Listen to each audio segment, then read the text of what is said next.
നമ്മൾ ഇന്ന് ഈ വീഡിയോയിലൂടെ പരിശോധിക്കുന്നത് മൈക്രോമാക്സ് എന്ന് പറയുന്ന കമ്പനി പുറത്തിറക്കിയ അവരുടെ ഏറ്റവും ലേറ്റസ്റ്റ് ആയിട്ടുള്ള ഏറ്റവും ബജറ്റ് ഫ്രണ്ട്ലി ആയിട്ടുള്ള സ്മാർട്ട് ഫോൺ മൈക്രോമാക്സിൻ്റെ In2C എന്ന സ്മാർട്ട് ഫോൺ.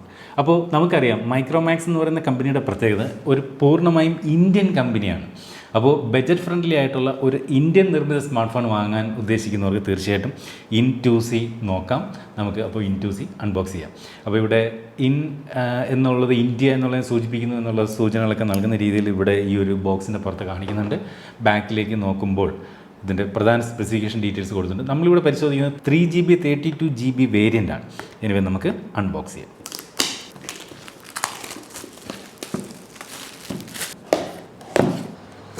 യെസ്, ഇതായിരിക്കും നമ്മുടെ സ്മാർട്ട് ഫോൺ. അടുത്തിടെ ഇതിന് തൊട്ട് മുൻപ് മൈക്രോമാക്സ് പുറത്തിറക്കിയ സ്മാർട്ട് ഫോൺ ഉണ്ട്. അത് സാംസങ്ങിൻ്റെ ചില ഫോണുകളോടൊപ്പം രൂപസാദൃശ്യം ഉണ്ടായിരുന്നു. ഒരുപാട് പ്രേക്ഷക പ്രശംസ പിടിച്ചു പറ്റിയ ഒരു സ്മാർട്ട് ഫോൺ കൂടിയായിരുന്നു ഇതിന് മുമ്പ് മൈക്രോമാക്സ് പുറത്തിറക്കിയ സ്മാർട്ട് ഫോൺ. അപ്പോൾ അതിൻ്റെ വീഡിയോ നമ്മൾ ചെയ്തിട്ടുണ്ട്, കാണാത്തവർക്ക് കാണാവുന്നതാണ്. എനിവേ ഫോൺ ഇതാണ്. ഫോണിലേക്ക് വരാം.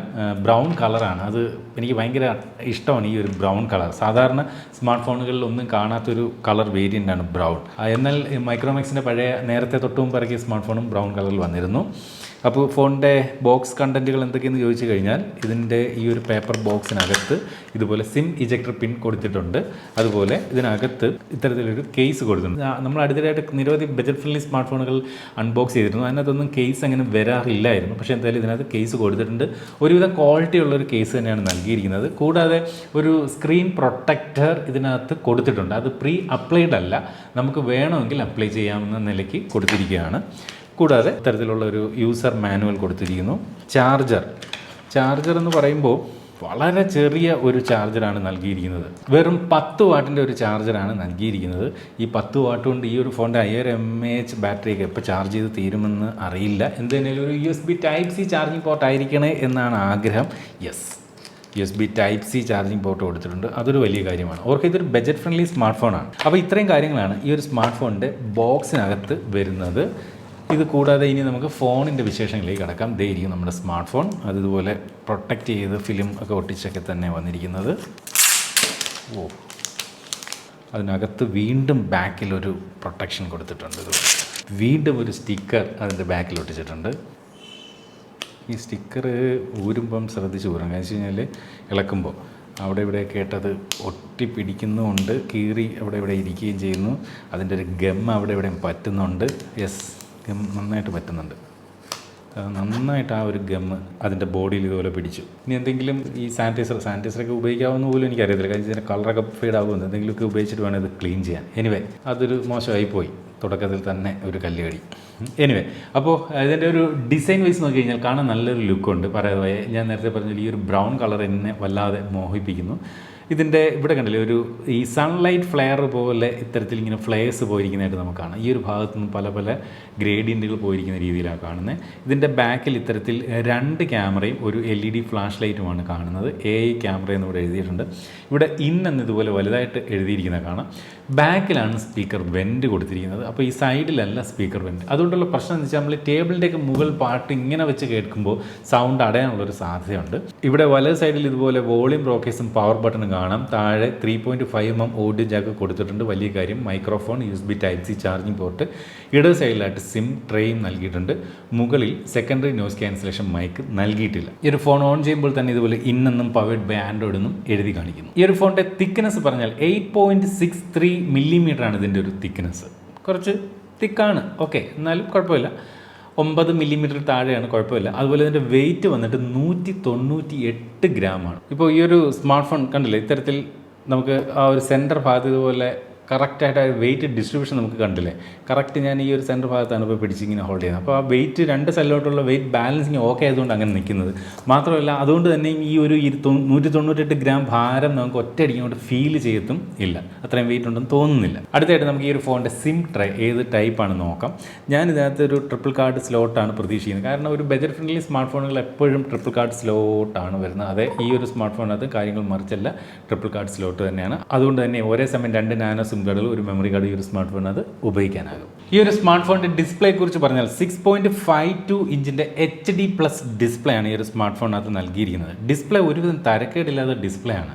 ഒരു വലിയ ഫ്ലാഗ്ഷിപ്പ് ലെവൽ ഫോണുകളുടെ ഡിസ്പ്ലേ ഒന്നും പ്രതീക്ഷിക്കാതിരുന്നു കഴിഞ്ഞാൽ കുഴപ്പമില്ലാത്ത ഒരു ഡിസ്പ്ലേ തന്നെയാണ് ഈ ഒരു സ്മാർട്ട് ഫോണിനകത്ത് നൽകുന്നത്. ഈ ഒരു ഫോണിൻ്റെ പ്രൈസ് റേഞ്ചിൽ ഓക്കെ ആണെന്ന് പറയേണ്ടി വരും. അതുപോലെ ഇതിൻ്റെ ഒരു പിക്സൽ പെർ ഇഞ്ച് എന്ന് പറയുന്നത് 263 ആണ്. പക്ഷേ ഡിസ്പ്ലേയിലുള്ള ഒരു പ്രശ്നം എന്ന് പറയുന്നത് ഇത്തരത്തിൽ front camera water drop notch ആയിട്ടാണ് നൽകിയിരിക്കുന്നത്. അതൊരു പഴയ ഡിസൈൻ ആണെന്ന് പറയാതെ വയ്യ. മാത്രമല്ല പ്രൈസ് കുറഞ്ഞ സ്മാർട്ട് ഫോണുകൾ ഇപ്പോഴും പലതിലും ഇത്തരത്തിൽ വാട്ടർ ഡ്രോപ്പ് നോച്ചാണ് വരുന്നത്. ഇതിൻ്റെയും പ്രൈസ് കുറയ്ക്കുന്നതിൻ്റെ ഭാഗമായിട്ടായിരിക്കണം അത്തരത്തിലൊരു വാട്ടർ ഡ്രോപ്പ് നോച്ച് കൊടുത്തത്. എന്നാൽ ഇവിടെ താഴെ ഈ കാണുന്ന ചിഹ്നം എന്നറിയപ്പെടുന്ന ഈ ഒരു ഭാഗവും ഒരല്പം സാധാരണ ആവറേജിൽ കൂടുതലുള്ളൊരു സൈസായിട്ട് ഫീൽ ചെയ്യുന്നുണ്ട്. എന്ത് തന്നെയായാലും ഈ ഒരു ഫോണിൻ്റെ പ്രൈസ് റേഞ്ചിൽ മനോഹരമായിട്ടുള്ളൊരു ഡിസ്പ്ലേ തന്നെയാണെന്ന് പറയേണ്ടിയിരിക്കുന്നു. ഇനി ഇതിൻ്റെ ഒരു സോഫ്റ്റ്വെയർ സൈഡിലേക്ക് വന്നു കഴിഞ്ഞാൽ അതാണ് ഈ ഒരു സ്മാർട്ട് ഫോണിൻ്റെ മറ്റൊരു പ്രധാനപ്പെട്ട പ്രത്യേകത. അതായത് ഈ ഒരു സ്മാർട്ട് ഫോൺ പ്യുവർ ആൻഡ്രോയിഡിലാണ് വർക്ക് ചെയ്യുന്നത്. കണ്ടില്ലേ, പ്യുവർ ആൻഡ്രോയിഡ് 11 ഈ ഒരു സ്മാർട്ട് ഫോൺ വർക്ക് ചെയ്യുന്നത്. മറ്റൊരു യൂസർ ഇൻ്റർഫേസോ അങ്ങനെയുള്ള യാതൊരു ഏച്ചുകെട്ടലുകളും ഇല്ല. ഈ ഒരു ഫോണിനകത്ത് ഞാനിപ്പോൾ വൈഫൈ ഇതുവരെ കണക്ട് ചെയ്തിട്ടില്ല. ഇത്രയും ആപ്ലിക്കേഷൻ ഇതിനകത്ത് പ്രീ ഇൻസ്റ്റാൾ ആയിട്ട് വരുന്നുള്ളൂ, ഗൂഗിളിൻ്റേതായിട്ടുള്ള ഇത്രയും ആപ്ലിക്കേഷൻസ് മാത്രം. അപ്പോൾ സ്റ്റോക്ക് ആൻഡ്രോയിഡ് വരുന്നു എന്നുള്ളതൊരു വലിയ പ്രത്യേകതയാണ്. അത് ഈ ഒരു ഫോണിൻ്റെ പ്രൈസ് റേഞ്ചിൽ അത് കിട്ടുന്നു എന്നുള്ളതൊരു വലിയ കാര്യമാണ്. സാധാരണ മറ്റ് പല ബ്രാൻഡ് സ്മാർട്ട് ഫോണുകളുടെയും പ്രധാന വരുമാന മാർഗ്ഗം എന്ന് പറയുന്നത് അനാവശ്യമായിട്ടുള്ള ആപ്ലിക്കേഷനുകൾ ഇതിനകത്ത് കുത്തി നിറയ്ക്കും. നമുക്ക് ആവശ്യമില്ലാത്ത ആപ്ലിക്കേഷൻ പ്രീ ഇൻസ്റ്റാൾ ആയിട്ട് വരും. പക്ഷേ അത്തരം ഒരു അനാവശ്യ ആപ്ലിക്കേഷനുകളൊന്നുമില്ലാതെ ഗൂഗിളിൻ്റെ വളരെ മിനിമലിസ്റ്റിക് ആയിട്ടുള്ള കുറച്ച് ആപ്ലിക്കേഷൻസ് മാത്രമാണ് ഈ ഒരു സ്മാർട്ട് ഫോണിനകത്ത് നൽകിയിരിക്കുന്നത്. അതുകൊണ്ട് തന്നെ വളരെ സ്മൂത്ത് ആയിരിക്കും ഈ ഒരു സ്മാർട്ട് ഫോൺ എന്ന് പറയട്ടെ. ഒരുപാട് ആപ്ലിക്കേഷൻസ് കുത്തി നിറയ്ക്കുമ്പോഴാണല്ലോ മൊത്തത്തിൽ ഫോൺ ലാഗ് ആകാനുള്ളൊരു സാധ്യത, പൊതുവേ സ്പെസിഫിക്കേഷൻ കുറഞ്ഞ ഫോണുകൾ. അപ്പോൾ ഇതൊരു പ്യുവർ ആൻഡ്രോയിഡ് ആയതുകൊണ്ട് തന്നെ മികച്ച ഒരു സോഫ്റ്റ്വെയർ എക്സ്പീരിയൻസ് നമുക്ക് ഈ ഒരു സ്മാർട്ട് ഫോണിനകത്ത് ലഭിക്കുമെന്ന കാര്യത്തിനകത്തും സംശയമില്ല. അതുപോലെ ഈ ഒരു സ്മാർട്ട് ഫോണിനകത്തുള്ള ബ്ലൂടൂത്ത് വെർഷൻ എന്ന് പറയുന്ന 5 ആണ്. അതുപോലെ ഡ്യുവൽ ബാൻഡ് വൈഫൈയുടെ സപ്പോർട്ടുണ്ട്. ഞാനത് പ്രത്യേകിച്ച് ചെക്ക് ചെയ്തു. കാരണം ഇപ്പോൾ ഇവിടെ കാണിക്കുന്നില്ല, 5G വൈഫൈ സിഗ്നലുകൾ ഇവിടെ കാണിക്കുന്നുണ്ട്. ഈ പ്രൈസ് റേഞ്ചിൽ വരുന്ന പല ഫോണുകളിലും ചിലപ്പോൾ സിംഗിൾ ബാൻഡ് വൈഫൈയുടെ സപ്പോർട്ടേ നൽകാറുള്ളൂ. എന്തായാലും ഈ ഒരു സ്മാർട്ട് ഫോണിനകത്ത് ഡ്യുവൽ ബാൻഡ് വൈഫൈ സപ്പോർട്ട് നൽകിയിട്ടുണ്ട്. അതുപോലെ ഇതിൻ്റെ ഒരു സ്പെസിഫിക്കേഷൻ സൈഡിലേക്ക് വന്നു കഴിഞ്ഞാൽ യൂണിസോക്കിൻ്റെ T610 എന്ന് പറയുന്ന പ്രോസസ്സറാണ് ഈ ഒരു സ്മാർട്ട് ഫോണിന് കരുത്ത് പകരുന്നത്. ഒരൊറ്റ വേരിയൻറ്റേ ഉള്ളൂ, 3GB RAM 32GB internal memory variant. 3GB RAM ഓക്കെയാണ്, പക്ഷേ 32GB എന്ന് പറയുന്നത് വളരെ പെട്ടെന്ന് ഫില്ലാകാനുള്ള സാധ്യതയുണ്ട്. ഇപ്പോൾ വരുന്ന പല ആപ്ലിക്കേഷനുകളും നമ്മൾ അപ്ഡേറ്റ് ചെയ്ത് കഴിയുമ്പോൾ ഫയൽ സൈസ് കൂടി വരികയാണ്. അപ്പോൾ മാത്രമല്ല ഈ വാട്സപ്പിനകത്തേക്ക് ഒരുപാട് ഫോർവേഡുകൾ വരുന്ന ഒരാളാണ് നിങ്ങളെങ്കിൽ തീർച്ചയായിട്ടും ഈ ഒരു 32GB പെട്ടെന്ന് ഫില്ലാകാനുള്ള സാധ്യതയുണ്ട്. അപ്പോൾ അത് വളരെ കുറവാണ് എന്ന് ഓർമ്മിച്ച് കൊള്ളട്ടെ, 32GB ഇൻ്റർണൽ മെമ്മറി വേരിയൻറ്റ്. അപ്പോൾ ഇതിന് ഒറ്റ വേരിയൻ്റേ ഉള്ളൂ. എനിക്ക് എൻ്റെ ഒരു അഭിപ്രായത്തിൽ ഒരു വേരിയൻ്റ് കൂടെ കൊടുക്കാമായിരുന്നു, ഒരു 4GB 64 എങ്കിലും കൊടുക്കാമായിരുന്നു ഈ ഒരു സ്മാർട്ട് ഫോൺ എന്ന് തോന്നുന്നു. ക്യാമറയെക്കുറിച്ച് പറഞ്ഞാൽ ഫോണിൻ്റെ ബാക്ക് സൈഡിൽ 2 ക്യാമറകളാണ് ഇത്തരത്തിലുള്ളത്. 8 മെഗാ പിക്സലിൻ്റെ ഒരു പ്രൈമറി സെൻസറും അതുപോലെ 2 മെഗാ പിക്സലിൻ്റെ ഒരു ഡെപ്ത് സെൻസറുമാണ് നൽകിയിരിക്കുന്നത്. ഫ്രണ്ട് ക്യാമറയെക്കുറിച്ച് പറഞ്ഞാൽ ഇത്തരത്തിൽ വാട്ടർ ഡ്രോപ്പ് നോച്ചിലായിട്ട് 5 മെഗാ പിക്സലിൻ്റെ ഒരു സെൽഫി ക്യാമറയാണ് നൽകിയിരിക്കുന്നത്. ഇതൊരു ഫസ്റ്റ് ഇംപ്രഷനാണ്, അതുകൊണ്ട് തന്നെ ഒരു ചെറിയ ഒരു ഫോട്ടോ നമുക്ക് വേണമെങ്കിൽ ഒന്ന് എടുത്ത് നോക്കാം.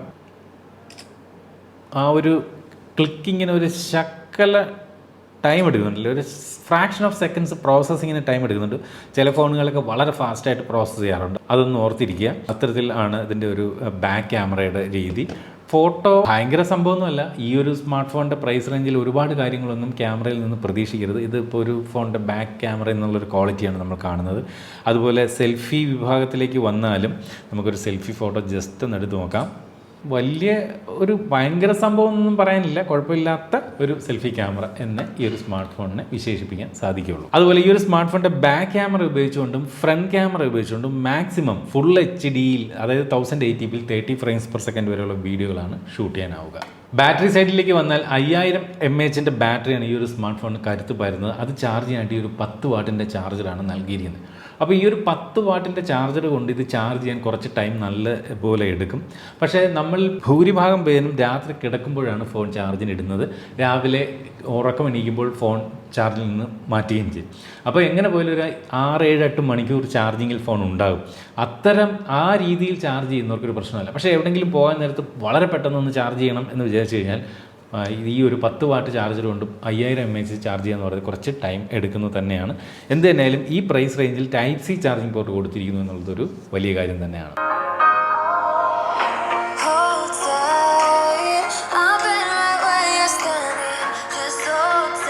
കുഴപ്പമില്ലാത്തൊരു ക്വാളിറ്റി നൽകുന്നുണ്ട്. വലിയ വോളിയം ഇല്ല. നമ്മൾ മാക്സിമം വോളിയം വെച്ച് കഴിഞ്ഞാൽ മാത്രമേ നമുക്ക് ആവശ്യമുള്ളൊരു വോളിയം കിട്ടുന്നുള്ളൂ.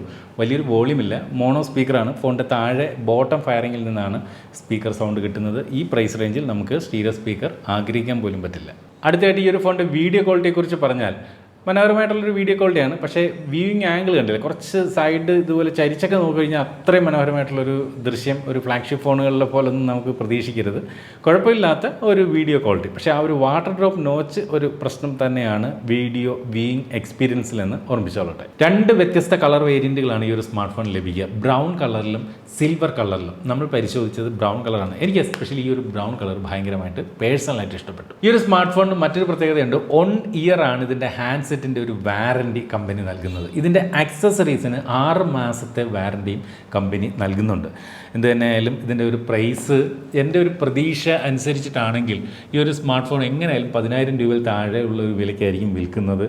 ഓർക്കും അതൊരു 4G സ്മാർട്ട് ഫോണാണ്. അത് എടുത്ത് പറയേണ്ട കാര്യമില്ല. കാര്യം ഇതുവരെയും ഇന്ത്യയിൽ 5G സ്മാർട്ട് ഫോണുകൾ 10,000 രൂപയിൽ താഴെ വിലയ്ക്കുള്ളത് വന്നിട്ടില്ല. അപ്പോൾ 10,000 രൂപയിൽ താഴെ ആയിരിക്കും ഇതിൻ്റെ വിലയെന്നാണ് പ്രതീക്ഷിക്കുന്നത്. ഇനി അതിൻ്റെ മുകളിലേക്ക് പ്രൈസ് പോകുമോ എന്നുള്ള കാര്യം എനിക്കറിയത്തില്ല. എന്ത് തന്നെയാലും ഞാൻ എക്സ്പെക്ട് ചെയ്യുന്ന ഒരു 10,000 രൂപയിൽ താഴെ ഒരു വിലയായിരിക്കും. ആ വിലയ്ക്കാണെങ്കിൽ ഈ ഒരു സ്മാർട്ട് ഫോൺ ഓക്കെയാണ്. അപ്പോൾ ഈ ഒരു സ്മാർട്ട് ഫോണിൻ്റെ ഒരു പെർഫോമൻസ് ഒക്കെ നോക്കിക്കഴിഞ്ഞാൽ ഒരു വലിയ ഗെയിമിംഗ് ഒന്നും ഒരിക്കലും നമുക്കിതിന് സാധ്യമല്ല.